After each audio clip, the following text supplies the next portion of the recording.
यानंतर पुस्तक प्रकाशन सोहळा आहे।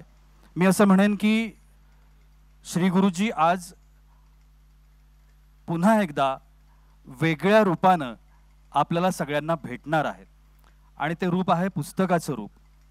त्याचं कारण असं आहे, ज्या प्रश्नांची उत्तरं आपल्याला भगवद्गीतेमध्ये मिळतात, रामायणामध्ये मिळतात, जे आपल्यासाठी सगळ्यांसाठी खूप महत्त्वाचे ग्रंथ आहेत, पूजनीय ग्रंथ आहेत,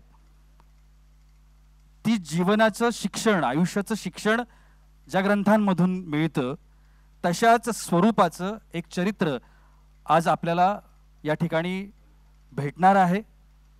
आपण त्या सगळ्यांशी अवगत होणार आहोत आणि गुरुजींचं आत्मचरित्र असल्यामुळे ते निश्चितपणाने आपल्या सगळ्यांना समजेल, आपल्या सगळ्यांना आकलन होईल अशा पद्धतीने त्याची मांडणी असणार आहे। त्याच्यामुळे एक वेगळा ग्रंथ आपल्या सगळ्यांच्या हातामध्ये आज मिळेल आणि मला निश्चितपणाने खात्री आहे की ज्या समस्या, ज्या अडचणींमधून आपण जर जात असू, ज्या प्रश्नांची उत्तरं आपण शोधत असू, त्या प्रश्नांची उत्तरं, त्या समस्यांची उत्तरं, त्या अडचणींची उत्तरं या पुस्तक रूपातून आपल्याला निश्चितपणाने मिळतील। मी आजच्या कार्यक्रमाचे प्रमुख अतिथी श्री गोविंदगिरीजी महाराज यांना विनंती करतो की त्यांनी या पुस्तकाचं प्रकाशन करावं। सोबतच Abhijit Pawar sir, Sunil sir, Malvika madam या सर्व मान्यवरांना मी विनंती करेन की त्यांनी या आत्मचरित्राचं या ठिकाणी प्रकाशन करावं।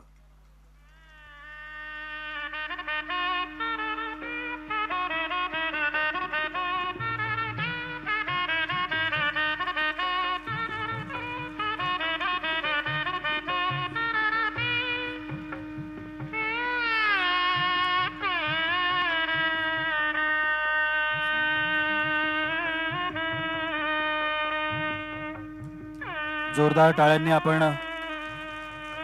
या आत्मचरित्राचं स्वागत करूया आणि आपल्या सगळ्यांच्या आयुष्याचा हाही एक अविभाज्य घटक हो। धन्यवाद सर्व मान्यवरांचे।